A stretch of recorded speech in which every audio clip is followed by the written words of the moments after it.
ബീഹാറിൽ വോട്ടർ പട്ടിക പരിഷ്കരിക്കാനുള്ള തെരഞ്ഞെടുപ്പ് കമ്മീഷന്റെ തീരുമാനത്തിനെതിരെ ശക്തമായ പ്രതിഷേധവുമായി പ്രതിപക്ഷം. വോട്ടർ പട്ടികയിൽ പേരുൾപ്പെടുത്താൻ പൗരത്വ രേഖ വേണമെന്ന നിർദ്ദേശം ഒരു പ്രത്യേക മതവിഭാഗത്തെ ലക്ഷ്യം വെച്ചെന്ന് CPIM ആശങ്കയറിയിച്ച് CPIM PB അംഗം നീലോൽപൽ ബസു മുഖ്യ തെരഞ്ഞെടുപ്പ് കമ്മീഷണർക്ക് കത്തയച്ചു.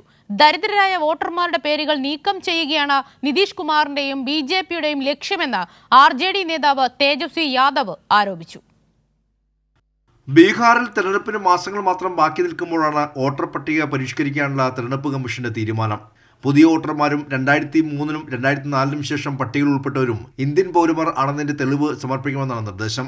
പൗരത്വ രേഖ തെളിയിക്കണമെന്ന നിർദ്ദേശം ഒരു പ്രത്യേക മതവിഭാഗത്തെ ലക്ഷ്യമിട്ടാണെന്ന് പ്രതിഷേധിച്ച് CPIM രംഗത്തെത്തി. ആശങ്കയറിയിച്ച് CPIM PB അംഗം നീലോൽപൽ ബസു മുഖ്യ തെരഞ്ഞെടുപ്പ് കമ്മീഷണർക്ക് കത്തയച്ചു.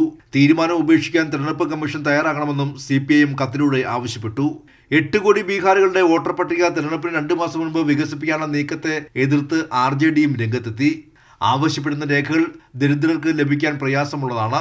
മുഖ്യമന്ത്രി നിതീഷ് കുമാറും പ്രധാനമന്ത്രി നരേന്ദ്രമോദിയും തെരഞ്ഞെടുപ്പിനെ ഭയപ്പെടുന്നുവെന്നും വോട്ടർ പട്ടികയിൽ നിന്നും ദരിദ്രരുടെ പേരുകൾ നീക്കം ചെയ്യുകയാണ് ലക്ഷ്യമെന്നും തേജസ്വി യാദവ് പ്രതികരിച്ചു. पहले उनका मतदाता सूची से नाम काटेंगे, फिर गरीबों का राशन बंद करेंगे, पेंशन बंद करेंगे, अनुसूचित जाति जनजाति और पिछड़े वर्गों की छात्रवृत्ति बंद करने का इनका पूरा एजेंडा है.